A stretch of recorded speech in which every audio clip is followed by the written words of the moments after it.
фармони президенти ҷумҳурии тоҷикистон дар бораи озод намудани судяҳо. мутобиқи моддаи 69 конститутсияи ҷумҳурии тоҷикистон фармон медиҳам.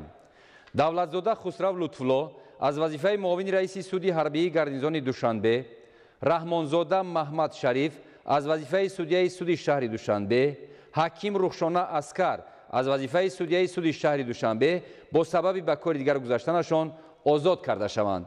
президенти ҷумҳурии тоҷикистон Эмомалӣ Раҳмон шаҳри Душанбе 11 июни соли 2019. фармони президенти ҷумҳурии тоҷикистон дар бораи аз вазифаи муовини фармондеҳи гвардияи миллии ҷумҳурии тоҷикистон оид ба корҳои сиёсӣ тарбиявӣ озод намудани полковники гвардия Одиназода. мутобиқи моддаи 69 конститутсияи ҷумҳурии тоҷикистон фармон медиҳам. полковники гвардия Одиназода Исматулло Маҳмадулло бо сабаби ба нафақа баромаданаш аз вазифаи муовини фармондеҳи гвардияи миллии ҷумҳурии тоҷикистон оид ба корҳои сиёсӣ тарбиявӣ озод карда шавад. президенти ҷумҳурии тоҷикистон Эмомалӣ Раҳмон шаҳри Душанбе 11 июни соли 2019.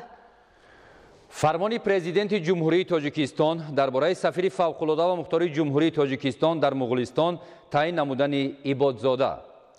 мутобиқи моддаи 69 конститутсияи ҷумҳурии тоҷикистон фармон медиҳам. сафири фавқулода ва мухтории ҷумҳурии тоҷикистон дар ҷумҳурии Қазоқистон Ибодзода Хайрулло ҳамзамон сафири фавқулода ва мухтории ҷумҳурии тоҷикистон дар Муғулистон таъин карда шавад. президенти ҷумҳурии тоҷикистон Эмомалӣ Раҳмон шаҳри Душанбе 11 июни соли 2019.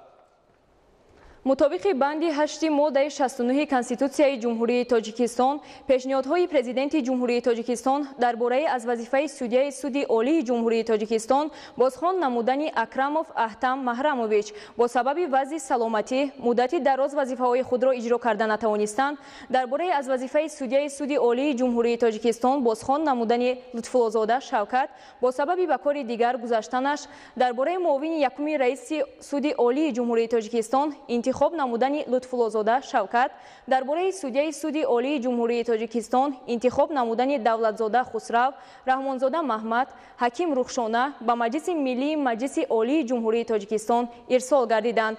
бо қарорҳои ҳукумати ҷумҳурии тоҷикистон Раҳимзода Абдусалом, Маликзода Нарзулло, Меликзода Қабатулло муовинони раиси кумитаи андози назди ҳукумати ҷумҳурии тоҷикистон таъин карда шуданд.